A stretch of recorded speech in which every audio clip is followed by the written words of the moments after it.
왜 또 안 나오죠? 아, 설치를 안 했나요? 안 켰나요? 아, 잠깐만요. 자, 오늘 말씀의 제목은요. 이 제목 같이 한번 읽어봅시다.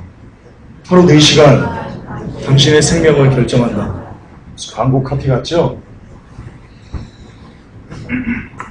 진짜입니다. 여러분, 저는 하나님께 이렇게 기도합니다. 저는 설교를요, 정말 제 소망입니다. 뜬구름 잡는 설교를 하고 싶지 않아요. 그러니까 여러분의 삶에 어떤 변화가 없는, 삶에 어떤 변화가 줄 수 있는, 직접적으로 삶의 변화를 줄 수 있는 어떤 동기가 없는 설교는요, 정말 하고 싶지 않아요. 그건 아무 쓰잘데기가 없는 거거든요. 지식만 키워서 뭐 하려고. 그래서 좀 정말 직접적이더라도 우리가 이 말씀을 듣고 정말 이렇게 삶이 변화져서 바뀌어서 하나님의 나라에 가까이 갈 수 있는 그런 말씀을 여러분에게 들려드리고 싶어요. 그런 설교를 하고 싶어요. 제 평생의 소망이에요. 오늘도 그래요. 오늘도. 저 한번 진짜 4시간 생명이 달려있어요. 다 듣고 나면 어떤 말인지, 그래, 이래서 저렇게 얘기하는구나 라고 좀 이해가 되실 것 같아요. 그러니까 집중해서 들어주시기 바랍니다. 이야, 얘 또 이러네. 자, 여러분, 이제 곧 여러분 많은 일이 이제 일어날 겁니다. 아시겠지만, 어떻게 이렇게까지 세상이 망가질 수 있을까 할 정도. 제가 다음 주가 우리 저거 하는 날입니다. 마지막 회침 16호인가? 18호인가? 18호인가 19호인가? 그거 하는 날인데요. 그때 제가 다시 한번 말씀드리겠지만요. 세상이 도대체 어떻게 이렇게까지 망가졌지? 라고 할 정도입니다. 아시겠지만 동성애, 이거는 뭐 거의 끝입니다. 거의. 아시죠? 캘리포니아에서 이제 동성 부부에게 혼인신고서를 발급해 준다는 거 아시죠? 캘리포니아는 이제 완벽하게 정말 단 1%도 남기지 않고 하나님의 창조 질서를 어지럽히는 것까지 나아갔습니다. 전 세계적으로 이 동성애의 물결이요, 하나님을 거부하는 이 물결이요, 장난이 아닙니다. 소돔 고모라 동성애가 많을 때 망했습니다. 어쨌든 그것처럼 이제 세상이 이제 망할 거라는, 누가 봐도 세상이 망할 거라는 그런 징조들이 이제 쏟아지고 있는데요. 이때 우리가 하나님을 아는 것, 죄송하지만 그거보다 더 중요한 게 있습니다. 하나님이 우리를 아셔야 됩니다.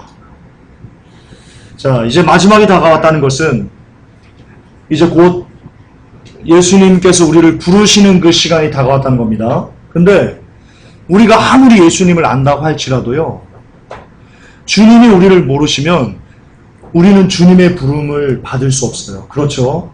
그렇기 때문에 중요한 것은 내가 하나님을 아나? 내가 예수님을 아나? 그게 아니고요, 하나님께서 혹은 예수님께서 우리를 아시는가가 더 중요합니다. 이 김영원 박사님께서 이런 예를 들었죠. 부시맨이요, 백악관에 가서 부시 대통령을 만나려고 해요. 나 같은 부시야 하면서 만나려고 한답니다. 근데 백악관에서 그를 막는답니다. 부시가 아무리 부시 대통령을 이름이 같다고 만나려고 해도요, 부시 대통령이 부시맨을 모르면 만나주지 않습니다. 여러분, 이거 똑같은 겁니다. 우리가 아무리 나 주님 잘 알아요, 나 주님 사랑해요, 주님 나 모르세요 라고 해도요, 주님께서 누구지 너? 누구지? 이래버리시면요, 여러분, 우리가 믿는 이 믿음은요, 말짱꽝입니다. 이거 되게 중요합니다. 주님이 우리를 아시는 게 중요하다. 되게 중요합니다. 여러분, 세상에서 가장 불행한 사람이 어떤 사람이냐면요, 같은 맥락인데요, 나는 당연히 천국 갈 줄 알았어요. 그래서 정말 이 구원의 확신을 누리면서 막 니나노하면서 막 주님 나 빨리 죽여주세요, 나 천국 가고 싶어요 라고 이렇게 평안하게 살다가 죽어보니까 지옥 간 사람. 그리고 천국과 지옥을 밖에 나가서 전했어요. 여러분 천국이 있어요. 여러분 지옥이 있어요. 예수 믿으세요. 라고 했어요. 근데 막상 죽어보니까 내가 지옥인 사람. 지옥에서 내가 저런 지옥에 내가 와 있네 라고 하는 사람. 또요. 마지막 때라고 외쳐요 지금. 여러분 지금 마지막 때입니다. 여러분 휴거를 준비해야 됩니다. 라고 말하면서 정작 본인은 남겨지는 사람. 우리 중에 해당되지 않기를 원하는데 모르겠어요. 특히 여기에 제일 걸린 사람이 접니다. 자, 마지막 때입니다. 세상의 징조가 이렇고 경제의 징조가 이렇고 자연의 징조가 이렇고 베리칩이 이렇고 뭐 이렇게 막 얘기하고 막 떠들어 놓고는 정작 내가 남겨지면 세상에서 저는 제일 불쌍한 사람 중에 하나일 겁니다. 저만큼 불쌍한 사람도 없을 겁니다. 그리고 베리칩이 짐승의 표라고 말하고 나서 정작 환란에 남겨서 모진 고문에 못 이겨서 자기가 베리칩을 받고 불지옥에 떨어진 사람. 여러분 이런 사람들이 제일 불쌍한 사람. 우리일 수 있고요. 우리의 형제일 수 있고요. 나일 수 있어요. 세상에서 가장 불쌍한 사람이 세상에서 가장 불쌍한 교회, 여기도 순복음교회가 아니고요. 회복교회일 수 있어요. 왜냐하면 회복교회만큼 마지막을 깨어서 외치는 교회가 없다가 아니고요. 많지 않기 때문입니다.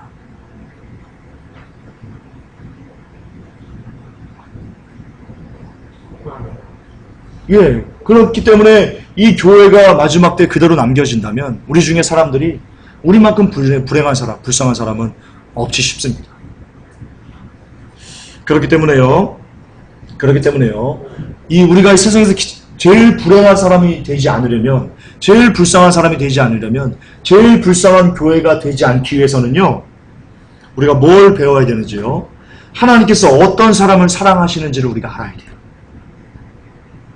그리고 하나님께서 어떤 사람을 부르고 계시는지를, 하나님께서 어떤 사람을 부르고 싶어 하시는지를 알아야 돼요.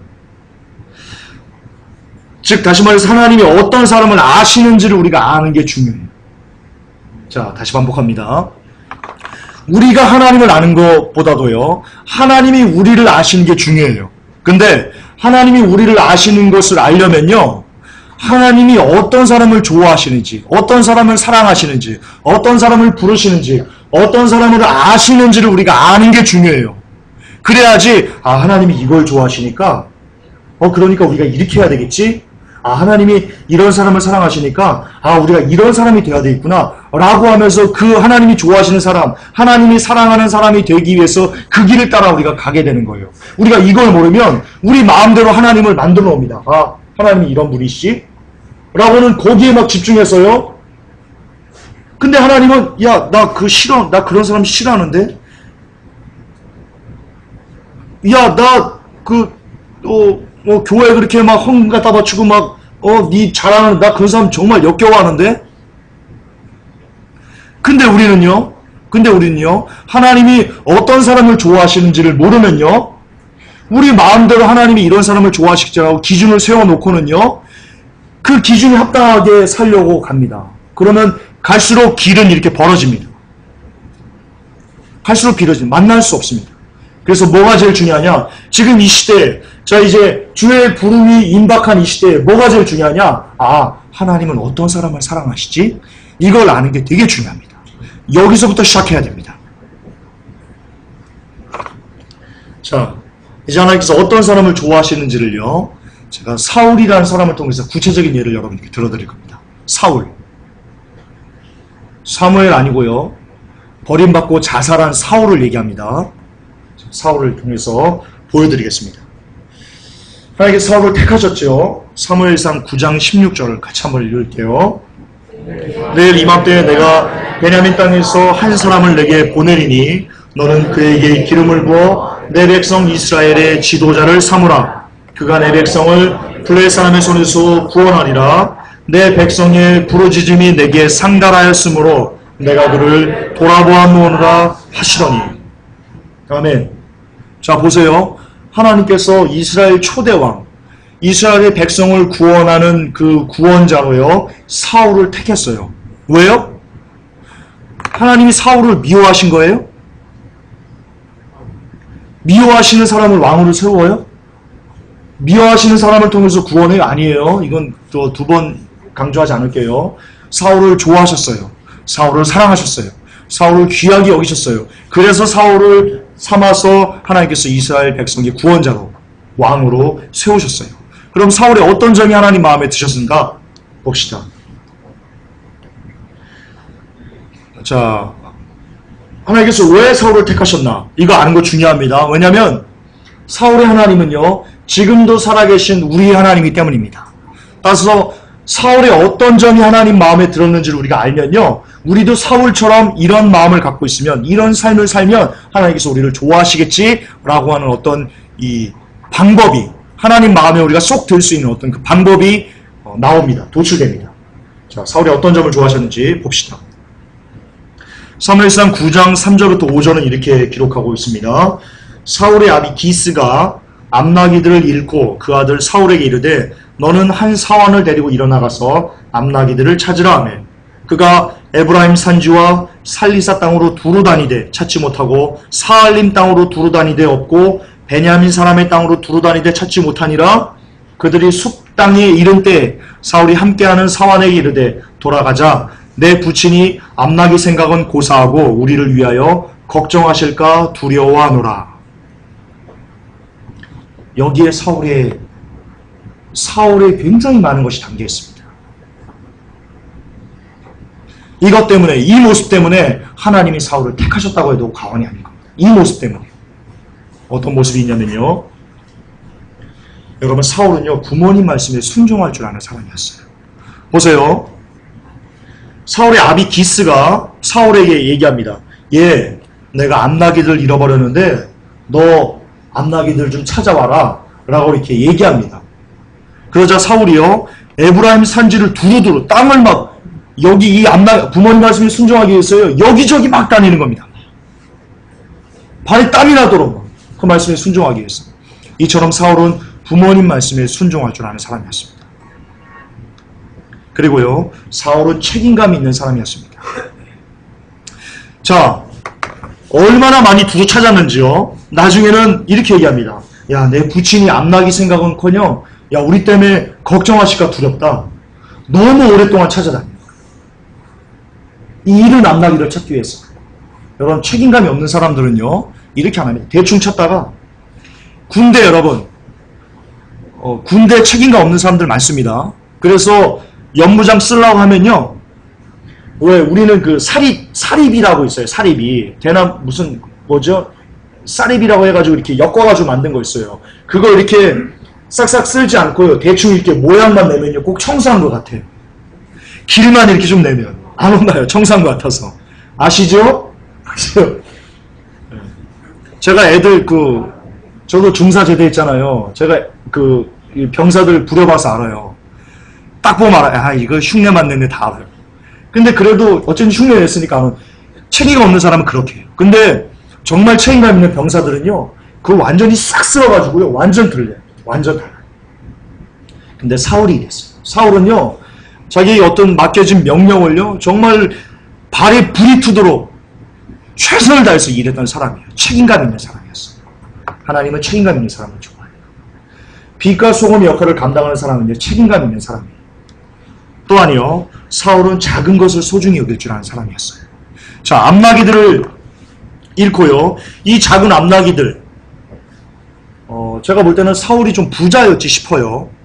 그런데 이 작은 암나기들을 찾기 위해서 온 산지를 다 다녀요. 온 사방을 다 다녀요. 작은 잃어버린 것을 소중히 여길 줄 아는 사람, 사울은 그런 사람이었어요. 그리고 부모님을 걱정할 수 있는 사람이었어요. 여기 보면 보세요. 5절에 그들이 숲 땅에 이른 때에 사울이 함께하는 사환에게 이르되 야, 이제 돌아가자. 야, 내 부친이 암나기는 고사하고 야, 우리 때문에 걱정하실 것 같다. 야, 부모님 걱정하시게 하지 말자. 우리 어느 정도까지, 야, 부모님이 걱정하실까 두렵다. 야, 우리 돌아가자. 그렇게 말할 정도였습니다. 부모님이 지금 뭘 아파하시는지, 부모님이 뭘 생각하는지, 예, 부모님을 생각할 줄, 부모님을 걱정할 줄 아는 사람이 바로 사울이었습니다. 자, 여러분은 어떻습니까? 하나님이 이런 사울을 좋아하셨다니까요. 이런 삶을, 이런 마음을, 이런 착한 마음을 갖고 있는 사람을 하나님이 좋아하시다니까요. 여러분을 대비해 봅시다. 여러분 부모님 말씀에 순종합니까? 여러분 유대인들이 뭐라고, 예수님이 유대인들을 뭐라고 책망했습니까? 너희들이 부모님께 드릴 것을 고르반 하나님께만 드리면 만사 에브리싱 오케이라고 하지, 나 그거 기뻐하지 않는데, 나 전혀 기뻐하는 내 뜻이 아닌데 주님이 그렇게 책망하셨어요. 여러분 이 시대의 마지막 때를 안다고, 마지막 때를 산다고 하면서 부모님이 마지막 때를 모르는 것 때문에 부모님께 함부로 한다? 부모님 말씀을 안 듣는다? 막 거절한다? 엄마 그리 떠모르고, 진짜 짜증나 죽겠어. 지옥 갑니다. 지옥 갑니다. 하나님은 그런 사람 절대 가까이 하지 않습니다. 부모님 말씀에 순종할 사람, 부모님에게 공경할 줄 아는 사람, 하나님이 그런 사람을 찾으십니다. 진짜입니다. 말씀에 있습니다. 또한 책임감이 없는 사람 하나님 찾지 않습니다. 여러분의 삶 속에, 여러분의 가정에서, 주부로서 또는 직장으로서 여러분의 맡겨진 것에 최선을 다하지 못하는 사람 하나님이 합당하지 않습니다. 저는 그렇게 믿습니다. 작은 것을 소중히 여기지 못하는 사람 하나님께 합당하지 않습니다. 여러분 작은 것 소중히 여길 줄 알아야 됩니다. 돈 하나 쓰는 것도요, 소중히 여기면서 쓸 줄 알아야 됩니다. 하프게 함부로 쓰지 마십시오. 그러지 마십시오. 그리고 작은 것을 소중히 여기는 게 아닙니다. 이 시간 찔림이 있어야 됩니다. 여러분 말씀이, 제가 말씀드렸죠. 실제적이어야 된다고. 이 말씀이 여러분 돈을 헤프게 쓰는 사람이 있으면 이 말씀에 찔려야 돼요. 골수와 심령이 쪼개져야 돼요. 그래서 이제는 아무리 내가 10원짜리 하나도 그냥 헤프게 쓰지 않겠다라는 것이 각오로 바뀌어야 돼요. 그게 말씀을 듣는 사람이에요. 부모님 걱정할 줄 알아야 됩니다. 부모님 걱정할 줄 알아야 돼요. 이게 사울을 통해서 하나님이 찾으신 사람의 조건들입니다. 또 하나요. 사무엘상 9장 21절에 보면 사울이 대답하여 가로되 나는 이스라엘 지파의 가장 작은 지파 베냐민 사람이 아니오며 나의 가족은 베냐민 지파 모든 가족 중에 가장 미약하지 아니하니이까 당신이 어찌하여 내게 이같이 말씀하십니까? 이게 무슨 말인지 알죠? 사무엘이 하나님의 음성을 받고는요, 사울이 오니까 사울에게 이렇게 얘기합니다. 네가 이스라엘 왕이 될 거다. 그때 사울이 대답합니다. 아니 사무엘 지도자시오, 내가 이스라엘 지파의 가장 지파 베냐민 지파인데요, 나의 가족은 베냐민 지파 중에 모든 가족 중에 가장 미약한데요. 부자는 아니었군요. 부자는 죄송합니다. 가장 미약한데요. 내가 어찌 근데 내게 그런 말 하십니까? 나 작은 자인데요. 나 되게 아무것도 아닌데요. 뭡니까? 사울은요, 자신을 낮은 자라고 생각할 줄 아는 사람이었어요. 내가 낮습니다. 나 낮고 천합니다. 나 아무것도 아닙니다. 라고 말할 줄 아는 사람이었어요. 여러분들은 어때요? 여러분 삶은 어때요? 여러분 마음은 어때요? 교회에서 여러분 어때요? 높은 곳에 앉으려고 하지 않아요? 내가 헌금도 좀 많이 하고, 내가 찬양, 키보드 좀 치고, 내가 찬양도 좀 하고 말이야. 내가 기타도 좀 치고 말이야. 내가 이 정도만 말이야. 내가 좀 그러지 않아요, 여러분들? 한국교회 성도들 그런 성도 많아요. 헌금 좀 많이 하면 막 교회 뒷짐지고 막 이렇게 다녀. 장로님들 중에. 하나님께 버림받기 딱 좋은 사람이에요. 헌금을 많이 하든, 기도를 많이 하든, 찬양을 하고 어떤 직분을 맡든 늘 하나님 앞에 나는 작은 자지 않습니까? 나는 낮은 자입니다. 라고 생각할 줄 아는 사람, 하나님 원하시는 사람이에요. 찾는 사람이에요. 여러분 마지막에 그런 사람이 돼야 돼요. 교회에서 또는 어느 곳에서도 높은 곳에 앉으려고 애쓰지 않아야 돼요. 그렇기 때문에 죄송하지만 7대 영역을 정복하라는 그런 가르침은요, 세상을 정복하라는, 머리가 되되 꼬리가 되지 말라는 악한 거예요. 악한 거예요. 높아지라는 거거든요. 하나님 원치 않는 사람을 만들어내요. 자, 또 보세요. 높은 곳에 앉으려고 생각하지 않아요. 자, 사무엘이 이렇게 얘기하는 겁니다. 당신 왕 될 거야. 라고 했더니 사울이 얘기합니다. 나 작은데요? 나 그런 거 갈 수 없는데요? 가기 싫은데요? 예, 높은 곳에 앉으려고 하지 않았습니다. 이름 내려고 하지 않았습니다. 여러분, 사도 바울이 뭐라고 얘기합니까? 우리가 바라는 것이 이생뿐이면 우리가 세상에서 제일 불쌍한 사람이다 라고 합니다. 사도 바울이 얘기하는데 크리스찬은 어떤 사람이냐? 크리스찬은 이 세상에서 제일 불쌍한 사람처럼 보이는 게 크리스찬입니다. 그 길로 우리가 나아가는 게 크리스찬입니다. 세상에서 철저히 왕따가 되고 야, 너 이렇게 미련하게 살아 라고 말할 정도로 이 세상의 어떤 가치관이 아닌 저 영원한 세계의 가치관을 꿈꾸면서 그것을 위해서 세상과 반대로 달려가는 사람이 크리스찬입니다. 우리가 바랄 것이 이생뿐이면요, 이 세상에 크리스찬만큼 불쌍한 사람은 없다. 예, 사도 바울이 던지는 말은요, 이 사울의 말과 똑같습니다. 내가 제일 작은 자인데요, 내가 어떻게 왕이 돼요? 그런데 죄송하지만 한국교회는 뭐라고 여러분들이 가르칩니까? 꿈을 꾸라고 가르칩니다. 큰 꿈을 꾸라고, 위대하게 될 수 있다고, 거대하게 될 수 있다고. 누가 이 땅에서 위대하게 되고 누가 이 땅에서 거대하게 되라고 가르쳤습니까? 성경에 그렇게 나와 있습니까? 성경은 위대하게 죽으라고 나옵니다. 너를 철저히 십자가에 못 박아 세상에서는 강군 없고 오직 구속한 주만 보이게 하라, 나타내라 라고 얘기합니다. 그래야지 천국 갈 수 있다고 얘기합니다. 거짓말입니다. 새빨간 거짓말입니다. 복음을 몰라서 그렇습니다. 여러분, 세상에서 잘 되기 위해서 이 자리에 나온 게 아닙니다. 어떻게 하면 세상에서 잘 죽을 수 있을까? 기쁨으로 죽을 수 있을까? 여러분, 그걸 꿈꾸기 위해서 이 자리에 나오신 겁니다. 그가 크리스천입니다. 그가 이 마지막 때 주님이 부르시는 사람입니다.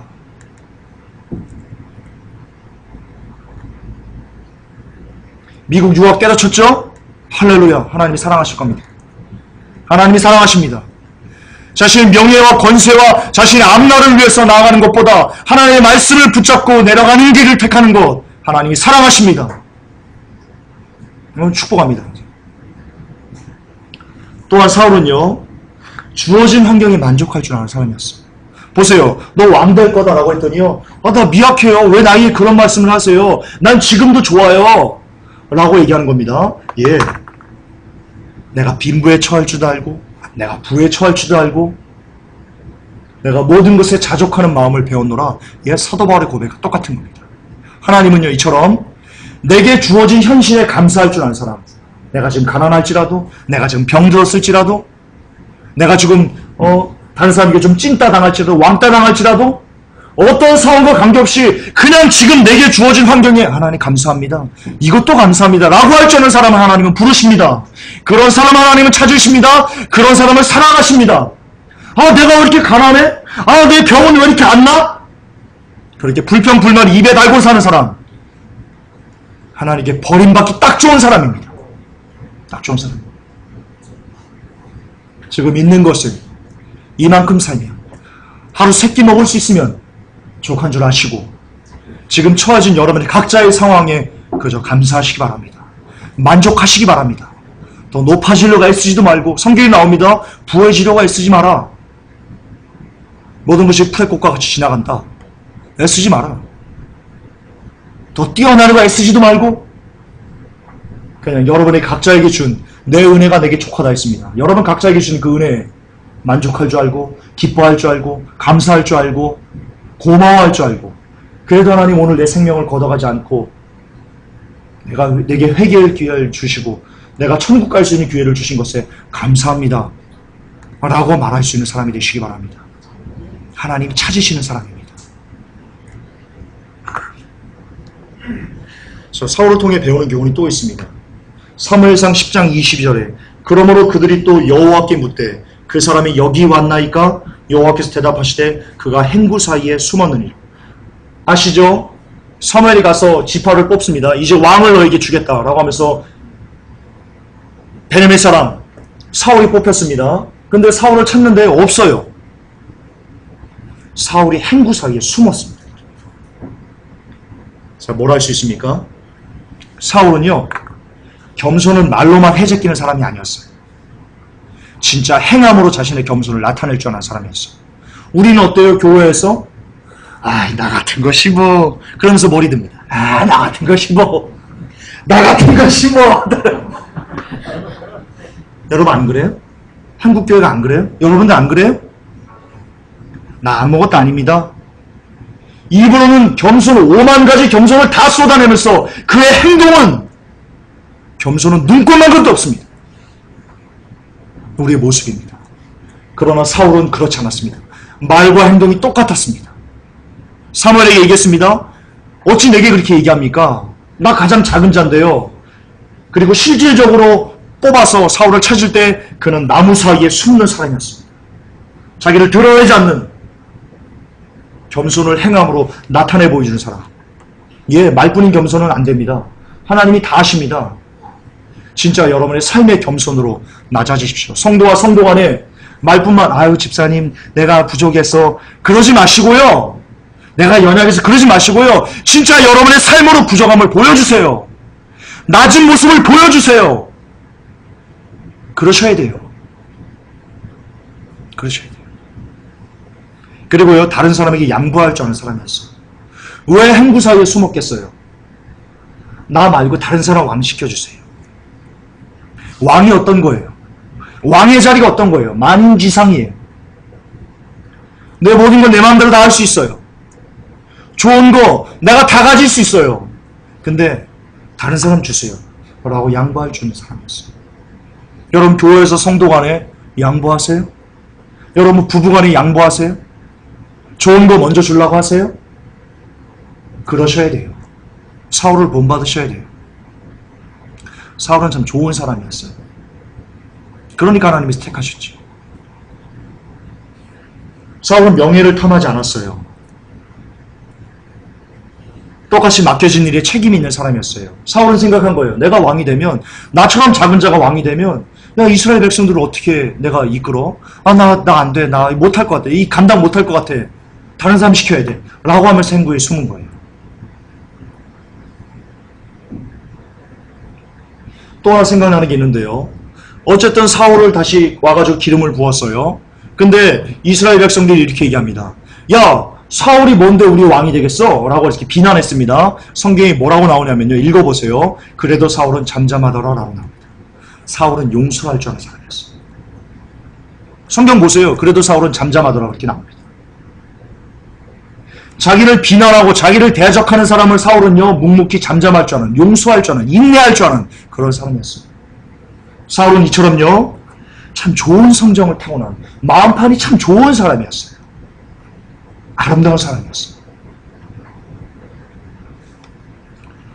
사울은요. 마음에 간사한 것이 없던 사람이에요. 그리고요. 다른 사람을 위할 줄 아는 사람이었고요. 부모를 공경할 줄 알고 걱정할 줄 아는 사람이었고요. 책임감이 있고 부지런했던 사람이었고요. 사울은 그렇게 마음이 착하고 그리고 청결했던 사람이에요. 여러분의 마음판이 착하고 청결하기만 하면 죄송하지만 이 사울이 보였던 모든 것들은요 연결되어 있어요. 여러분도 이렇게 할 수 있어요. 왜 여러분이 이렇게 하지 못해요? 죄송하지만 여러분의 그 마음판이 청결하거나 깨끗하거나 아름답거나 이런 마음이 없기 때문이에요. 부족하기 때문이에요. 그게 이유예요. 나는 겸손은 되는데 양보는 안 돼. 거짓말이에요. 여러분 성령의 9가지 열매가 있어요. 나는 충성은 되는데 온유가 안 돼. 그거 아닌 거 아시죠? 하나예요. 하나. 안 되면 성령의 열매가 없는 거예요. 여러분 이것도 마찬가지예요. 나는 명예는 탐하지 않은데 나는 부지런하지가 못해. 죄송하지만 여러분의 마음판이 깨끗하거나 청결하지 못한 것일 수 있어요. 여러분의 마음을 잘 점검해 보셔야 돼요. 하나님은 이렇게 마음이 예쁜 사람을 좋아하세요. 그러므로 기도할 때요. 여러분 이것을 구하셔야 돼요. 하나님, 내 마음이 청결해지기를 원해요. 마음이 청결한 자는 복이 있나니 저가 하나님을 볼 것이며. 할렐루야. 할렐루야. 예. 마음이 깨끗해야 돼요. 마음이 예쁘셔야 돼요. 사람의 죽고 삶이 생명의 근원이 마음에 있다라고 했어요. 예, 마음을 잘 지켜야 된다고 성경은 기록해요. 늘 여러분의 마음에 간사한 것이 없도록, 늘 깨끗할 수 있도록 여러분의 마음을 잘 지키고 그것을 위해서 기도하시고 늘 주의 보혈로 덮어달라고 간구하신 여러분이 되시기를 예수님으로 축복합니다. 그러셔야 돼요. 그래야지 마지막 때 여러분의 마음이 깨끗해야지만 하나님이 여러분을 부르세요. 자, 하나님 마음이 청결한 사람을 사랑하십니다. 증거를 보여드립니다. 요한복음 1장 47절입니다. 예수께서 나다나엘이 자기에게 오는 것을 보시고 그를 가리켜 가라사대 보라 이는 참 이스라엘 사람이라 그 속에 간사한 것이 없도다. 성경 뒤에 보면요, 이 나다나엘이요 12제자는 아니에요 비록. 하지만 뒤에 가면 12제자들과 같이 이름이 나와요. 같이 일을 해요. 하나님이 쓰시는 거예요.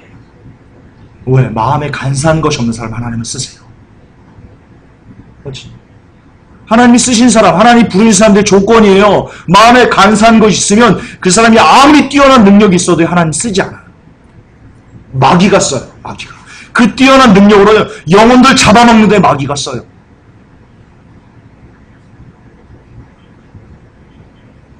여러분 이 간사는요 원어로 돌로스라고 발음합니다. 뜻은 음흉함, 교활함, 음흉한 꾀 이런 겁니다. 어떤 것에 대한 음흉함입니까? 하나님이 어떤 것에 대한 음흉함입니까? 그냥 사람과 사람끼리의 음흉함입니까? 아닙니다. 하나님에 대해서 음흉한 마음을 품는 거예요. 무슨 말이냐? 야, 내가 하나님 좀 잘 섬기면 내게 좀 내가 좀 부자가 될 수 있는 거야? 야, 내가 이거 하나님 뭐 헌금 좀 많이 하면 말이야. 야, 내가 이렇게 하면 좀 내 인생이 좀 펴지는 거야? 라고 이렇게 하나님을 이용해서 뭔가를 하려는 음흉함, 하나님을 이용하려는 잔꾀, 이것을 얘기하는 겁니다. 나다나엘은요 그게 없었어요. 하나님을 이용해서 뭔가를 하려는 음흉함이 전혀 없었어요. 우리에게도 마찬가지. 우리도 나다나엘처럼 하나님을 이용해서 뭔가 이득을 취하려는 것이 전혀 없어야 돼요. 그 간사한 것이 전혀 없어야 돼요. 그래야지 하나님이 우리를 부르세요. 여러분 되게 중요한 거예요. 되게 중요한 거라고요. 이게 복음의 핵심이에요. 복음 많이 쏟아집니다. 이 복음도 있고 저 복음도 있고 뭐 여러 가지 복음이 있어요. 그런데 복음의 핵심을 얘기해라 이겁니다. 하나님을 이용해서 무엇도 하지 않으려는 마음.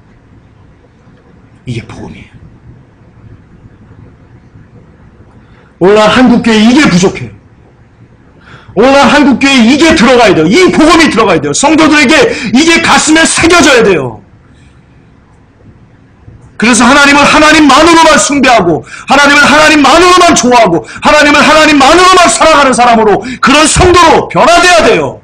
그래야지 살아요. 한국교회가 그래야 살아요. 한국교회 복음의 능력이 그래야 나타나요. 이게 없기 때문에 복음의 능력이 나타나지 않아요. 회복교회 성도 여러분, 하나님을 이용해서 뭔가를 하려고 하지 말아요.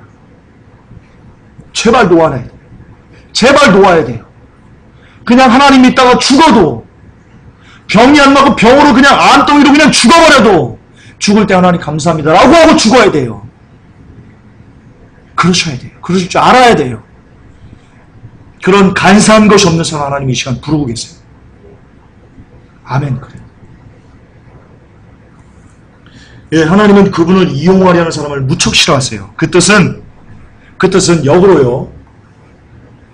작용 반작용의 법칙이 있어요. 하나님께서 나를 이용해서 뭔가를 하려는 사람을 되게 싫어한다는 뜻은 반대로 뒤집으면요. 나를 이용해서 무언가를 하지 않으려 하는 사람을 대단히 사랑하신다는 뜻이에요. 따라서 마지막 때 휴거가 임박한 이때 우리의 마음속에 하나님을 이용해서 뭔가를 하려는 마음이 조금도 없다면 그냥 하나님 감사합니다. 내게 오늘 생명 주셔서 감사합니다. 가난하게 하셔서 감사합니다. 그래도 삼세끼 주셔서 감사합니다. 라고 이렇게 주어진 것에 그냥 하나님 한 분으로 만족하고 주님 감사합니다 라고 할 수 있는 사람을 하나님은 천사들과 구름을 타고 공중 나팔 그 마지막 나팔 불 때 호령이 우리를 여러분의 각자의 그런 사람들의 이름을 부르실 겁니다. 아멘. 저는 믿습니다. 우리가 왜 기도하고 왜 말씀을 봅니까? 그런 사람이 되기 위해서 기도하고 말씀을 보는 겁니다. 왜 회복교회가 매일 하루에 10장 이상의 성경을 읽고 그리고 왜 1시간 이상의 기도를 꾸준히 하는 훈련을 우리가 합니까? 그런 사람이 되기 위해서입니다. 하나님 한 분만으로 만족할 줄 아는 사람이 되기 위해서 우리가 기도와 말씀에 집중하는 겁니다.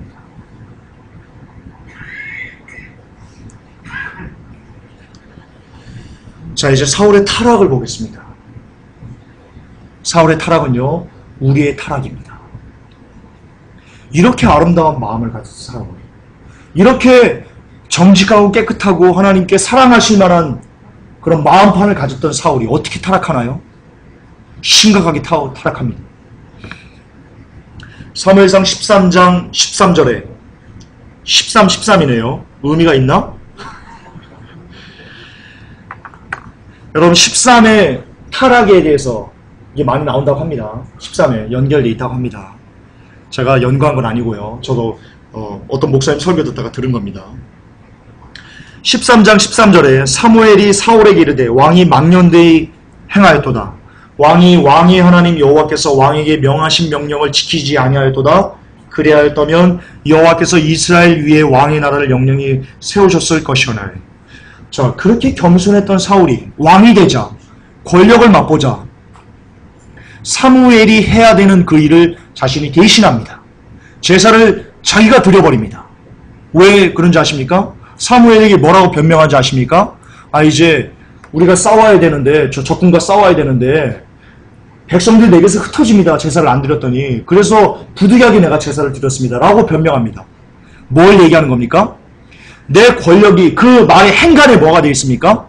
행간에 내가 권력을 놓칠 것 같습니다. 그래서 내가 하나님을 이용했습니다. 라는 행간, 숨은 뜻이, 사울의 숨은 마음이 거기에 담겨 있는 겁니다. 자기의 권력을, 백성이 떠난다면서 자기의 권력을 놓치는 거예요. 그러니까 월권을 행하는 겁니다. 권력을 놓지 않기 위해서. 예전에는 권력을 버리려고 했습니다. 근데 지금 권력을 맛을 보니까 권력을 안 놓으려고요.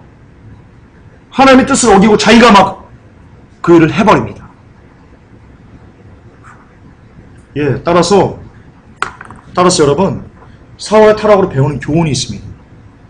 여러분들에게 부와 권력이 주어지는 것은요, 축복이 아닙니다. 죄송하지만요, 여러분 부자 되는 건 축복 아닙니다. 이 지금 부자인 분들 이 설교가 마음에 걸림이 되십니까? 걸려도 어쩔 수 없습니다. 걸리면 걸려라죠. 축복이 아닙니다. 성경적입니다. 오히려 사람을 타락하게 만드는 원동력이 될 확률이요, 훨씬 높습니다. 저는 하나님께 소원합니다. 하나님, 내가 평생 가난하길 원합니다. 나 소원합니다. 하나님, 김관전사가 이 시간 주 예수님으로 부탁하고 소원합니다. 내가 평생 가난하길 원합니다. 그냥 삼시세끼 있으면 좋겠습니다. 하나님. 소원합니다. 저는 부자가 되는 것이 제게 저주가 된다는 것을 저는 압니다.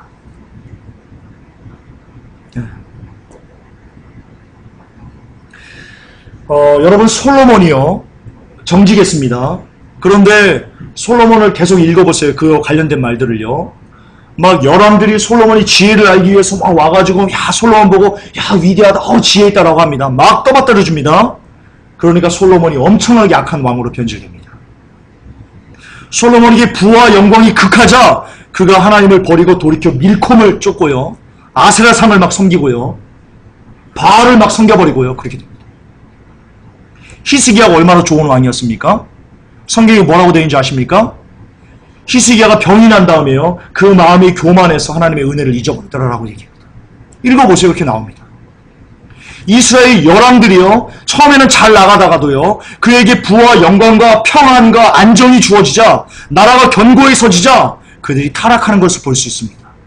다윗이 사울에게 쫓겨다니고 집도 없이 떠돌이 신세를 다닐 때 얼마나 하나님 앞에 아름다운 잠언을 읊어대고 아름다운 시편을 읊어대고 얼마나 하나님 앞에 잘 살아갔습니까? 근데 그의 나라가 견고히 서가자 그가 밧세바를 취하고 우리아를 전장터로서 죽여서 살인하고 이런 참담한 짓거리들을 다윗이 행합니다. 성경의 많은 역사들이, 성경의 많은 증거들이 우리에게 부와 영광과 권력이 주어졌을 때 인간이 어떻게 변질될 수 있고 어떻게 타락할 수 있는지를 너무나 잘 생생하게 보여주고 있습니다. 그럼에도 불구하고 부와 권세와 영광과 병이 치유되는 것과 이런 기타 모든 것들이 복이라고 얘기할 수 있습니까? 하나님께 복 받으라고 할 수 있습니까? 거짓말입니다. 새빨간 거짓말입니다. 복음은 그냥 각자의 처해진 상황에 그냥 즐거워하는 것이 복음입니다. 깨달으셔야 됩니다. 한국교회 성도들 깨달으셔야 됩니다. 부와 권세와 권력과 영광과 이런 것들은 여러분들에게 절대로 마침내 복이 되지 않습니다. 가난한 분들은 기뻐하시기 바랍니다. 하나님이 여러분들을 사랑한다는 증거일 수 있습니다. 부자들은 두려워하시기 바랍니다. 하나님이 언제 여러분에게 진노의 칼을 들이댈지 모릅니다. 그러므로 가진 자들은 가진 것을 팔아 가난한 사람들에게 나눠주시기 바랍니다. 성경 예수님께서 얘기합니다. 부자들이여, 너 부한 자여, 네 가진 것을 다 팔아 가난한 자들에게 나눠주라. 그리고 나를 쫓으라 라고 말씀하십니다. 스스로 가난해지기를 그 길로 걸어가는, 그것을 위해서 애쓰는 복된 여러분 되시기를 축복합니다. 천국에 가시기를 원하시면 그러셔야 됩니다. 김지원사 팔아서 재산 갖다가 교회 바치라는 거야? 여기서 얘기합니다. 교회 갖다 바치지 마십시오. 이 교회 그런 더러운 돈 안 줘도요 하나님의 입히시고 먹이십니다.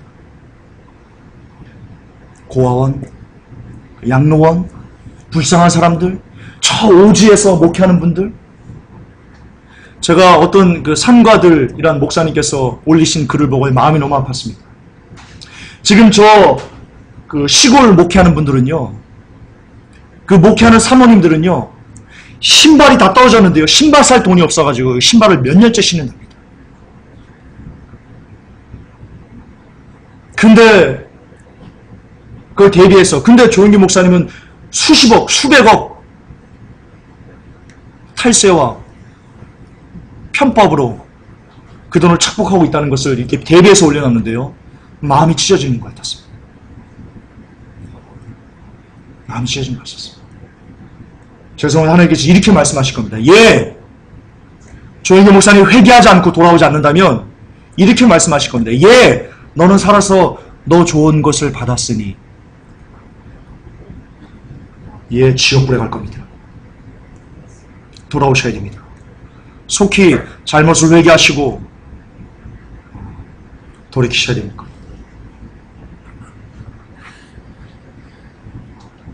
자, 사울이 어땠습니까? 자신의 권력을 유지하기 위해서 제사를 지냈습니다. 따라서 하나님은 자신의 권력을 유지하기 위해서, 자신의 유익을 위해서 하나님을 이용하는 사람을 하나님은 가차없이 버리십니다. 여러분 생생하게 새겨들으시기 바랍니다. 하나님을 이용해서 여러분의 어떤 유익을 얻으려는 사람을 하나님은 가차없이 버려버리십니다.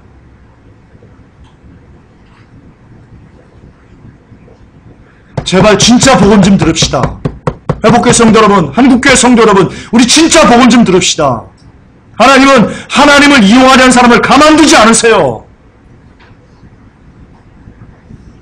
이제 정신 차립시다. 주님 오실 날이 얼마 안 남았습니다. 사탕 발린 복음에 그동안 수십 년 동안 쩔어 있었는데 이젠 좀 뱉어냅시다. 하나님 좀 이용하지 맙시다. 예수 팔아 벤치 좀 사지 맙시다. 이젠 좀 그럽시다. 그만 예수님의 눈에서 눈물 좀 흐르게 하지 맙시다. 자, 또 하나. 사무엘상 18장이에요. 여인들이 뛰놀며 청하하여 가로되 사울의 죽인 자는 천천히요 다윗은 만만히로다 한지라. 사울이 이 말에 불쾌하여 심히 노하여 가로되 다윗에게는 만만을 돌리고 내게는 천천만 돌리니 그에 더 얻을 것이 나라밖에 무엇이냐고. 그날 후로 사울이 다윗을 주목하더라. 그 다음 장이 뭐라고 나온지 아십니까? 그 다음 장에 사울이 다윗을 창으로 박아서 죽이려고 합니다. 우리가 초창기에 뭘 봤습니까? 다른 사람 왕 되게 해주세요. 어떻게 나한테 해주세요? 라고 하면서 이 왕위를 양보하고 이랬던 사람이, 그렇게 겸손을 행함으로 보였던 사람이 권력을 맛보자, 왕이 주는, 세상이 주는 그 쾌락을 맛보자, 이 사람이 어떻게 변질합니까? 자기 나라를, 백성들을 구원해내는, 백성들이 평안하게 살도록 해주는 그 충신을 죽여버리려고 합니다. 권력을 맛본 자는, 세상의 맛을 본 자는 겸손히 사라집니다. 여러분 지금 겸손이 없는 자가 있습니까? 죄송하지만 여러분 세상에 취했기 때문입니다. 세상의 가치관에 함몰되었기 때문입니다. 버리셔야 됩니다. 세상에 취한 자는 사위를 죽이려는 페르나로 전락할 가능성이 높아집니다. 그러므로 성경은 이렇게 교훈합니다. 요한에서 2장 15절에 이 세상이나 세상에 있는 것들을 사랑치 말라. 누구든지 세상을 사랑하면 아버지의 사랑이 그 속에 있지 아니하니. 예, 세상을 사랑하면 크리스찬은 변질됩니다. 사울은 크리스찬이었습니다. 사울은 하나님이 사랑하신 사람이었습니다. 근데 그 사울이 세상 맛을 보자, 세상 맛을 보자 이렇게 철저하게 타락하고 하나님을 이용하고 하나님을 자기 뜻대로 좌지우지하려고 하고 그리고 페르나가 되려고 하고 겸손히 사라지는 것들을 행했습니다. 우리도 마찬가지입니다. 여러분 마음이 청결하십니까? 깨끗하십니까? 간사한 것이 없습니까? 그러나 그럴지라도 여러분이 세상이 취하게 된다면 여러분의 마음은 세상이 주는 그 모든 더러운 것들을 얼룩져서 여러분들 하나님께 버림받을 겁니다. 버림받을 겁니다. 세상에 취한 자는 버림받습니다. 세상이 우리에게 주는 것은 교만 줍니다. 미움 줍니다. 다툼 줍니다. 분열 줍니다. 시기 줍니다. 그리고 간사한 것 줍니다. 하나님을 이용해서 너의 배를 채워라. 세상이 이거 줍니다. 이거 줍니다. 우리로 하여금 하나님을 잊어버리고 하나님을 이용하여 자신의 유익을 추구하라고 권합니다. 그것이 세상이 우리에게 주는 것들입니다. 예, 세상이 우리에게 주는 것은 돈 줄 수 있습니다. 건강 줍니다. 명예 줍니다. 쾌락 줍니다. 권력 줍니다. 이익 줍니다. 그리고 지옥도 줍니다. 다 줍니다. 지옥까지. 예, 진짜입니다. 세상이 우리에게 주는 것은 이게 사실입니다. 이게 복음입니다. 세상이 여러분들에게 지옥을 준다는 것이 복음입니다. 진짜 복음입니다. 그렇습니다. 사울을 통해서 우리가 배우는 가장 소중한 교훈은요, 이겁니다. 함께 읽겠습니다. 세상이 취하면 하나님께 버림받는다. 아멘, 할렐루야. 여기에 예외 없습니다. 목사님 예외 없습니다. 장로님 예외 없습니다. 권사님 예외 없습니다. 전사님 예외 없습니다. 집사님 예외 없습니다.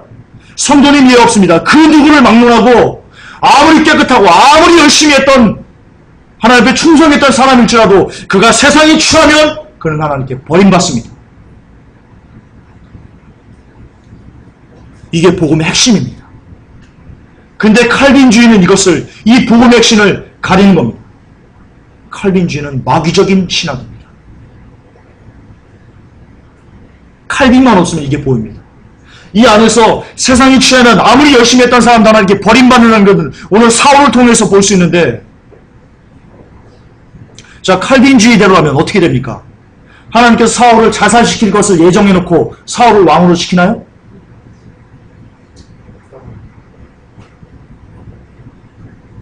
솔로몬을 예로 듭시다.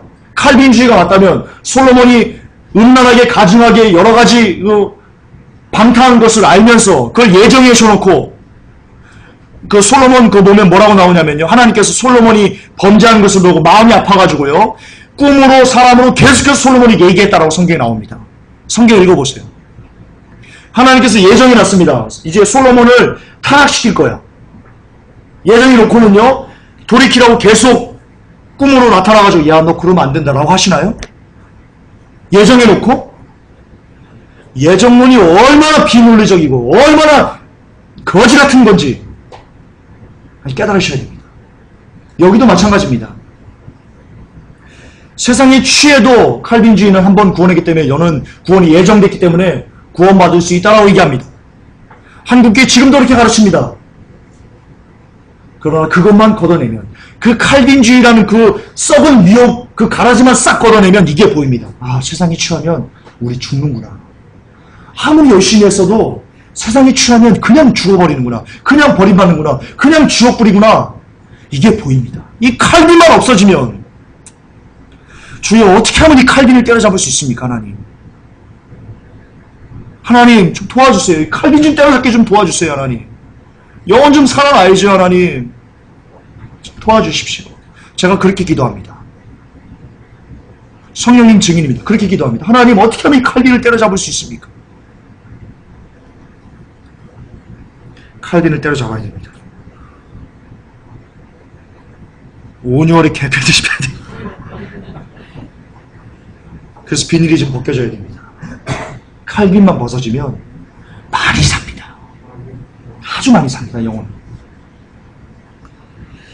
자, 그러면 이 세상이 세상이 취하면 하나님께 버림받는데요. 자, 그러면 정말 중요한 본질입니다. 이걸 얘기하기 위해서 제가 이렇게 서론을 길게 얘기한 겁니다. 자, 어떻게 하면 세상을 피할 수 있습니까? 우리에게는요, 24시간이라는 시간이 주어집니다. 그렇죠? 그 시간 동안에 어차피 여러분이 60년을 살든 70년을 살다 가시든 결국 여러분은 하루를 살다 가시는 겁니다. 왜냐하면 하루가 쌓여가지고 1년이 되고 또 하루가 쌓여가지고 10년이 되고 하루가 쌓여가지고 여러분 60년이 되기 때문입니다. 여러분이 지금 이 시간을 살면요, 여러분은 과거를 살지 않고 미래를 살지 않습니다. 이거 굉장히 좀 어려운 개념인데요. 어쨌든 우리가 60년 살든 70년 살든 우리는 하루를 사는 겁니다. 따라서 이 하루 24시간을 우리가 어떻게 쓰는가에 달려가지고 우리의 천국과 그리고 지옥이 여러분 결정될 수 있습니다. 이 24시간. 근데요, 24시간이 다가 아닙니다. 3분의 1 잠으로 빼야 됩니다. 잠 안 자는 사람 없죠? 나 10년 동안 잠 안 잤다. 없죠? 누구나 자죠? 그러니까 24시간이 아닙니다. 24시간에서 3분의 1을 빼야 됩니다. 그럼 16시간이 나오거든요. 보통 8시간은 자죠? 그럼 이 16시간에서요, 또 일하는 시간 8시간을 빼야 됩니다. 왜? 빛과 소금 역할을 내렸으니까 세상에 여러분이 거하진 곳에서 최선을 다해서 일해야 됩니다. 세상을 즐기는 거 아닙니다, 그거는. 그러니까 8시간을 또 뺍니다. 그러면 8시간 남습니다. 이 8시간에서요, 출퇴근 시간을 또 빼야 됩니다. 그러면 6시간 남습니다. 6시간에서도 식사 시간 빼야죠. 그러면 여러분이 혼자, 그리고 뭔가를 진짜 이렇게 생각할 수 있는 것, 그리고 세상에 취할 수 있는 시간도요, 4시간이 여러분에게 주어지게 됩니다. 그런 결론이 나옵니다. 다시요. 여러분이 세상에 본격적으로 취할 수 있는 시간, 4시간이 여러분에게 주어집니다. 따라서 이 4시간만 여러분이 세상에 여러분에게 들어오지 않도록 막을 수 있다면, 매일 그렇게 막아낼 수 있다면,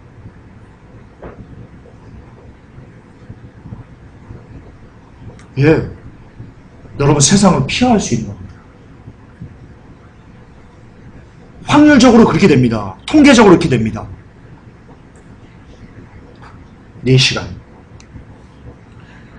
하루에 4시간의 시간을요, 세상이 아닌 하나님의 말씀과 그리고 기도로 채울 수 있다면, 그럴 수 있다면 천국은 여러분의 것이 될 확률이 높습니다. 그러나 하루에 4시간을 이 비는 4시간을 텔레비전 보고 뭐 기타 여러 가지 세상을 즐기는 것들, 술이나 뭐 담배나 뭐 나이트클럽이나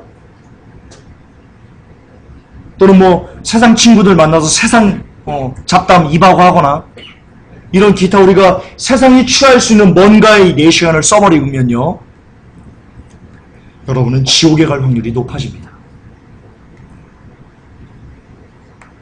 오늘 설교의 제목이 뭐였습니까? 하루 4시간이 당신의 생명이 달려있다.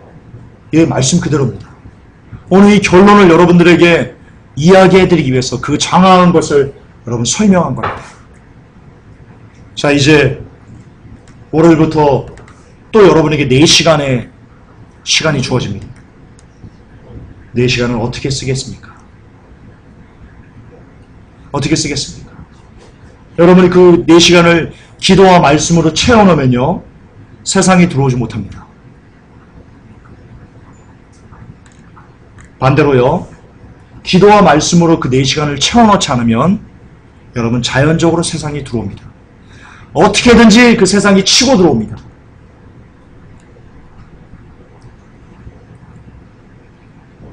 저는 이제 여러분들에게 선택권을 넘겨드립니다.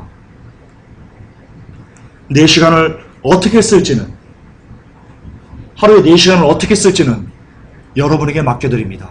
그러나 그 선택에 대한, 여러분이 결정한 그것에 대한 그 열매는 마지막 날 천국 혹은 지옥으로 여러분이 스스로 따게 되실 겁니다. 그때 가서 4시간을 세상에 다 빼앗기고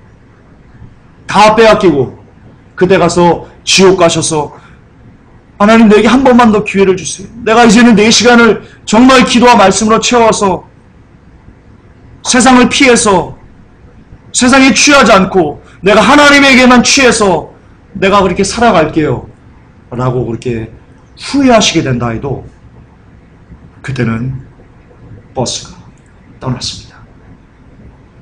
회복의 성도 여러분,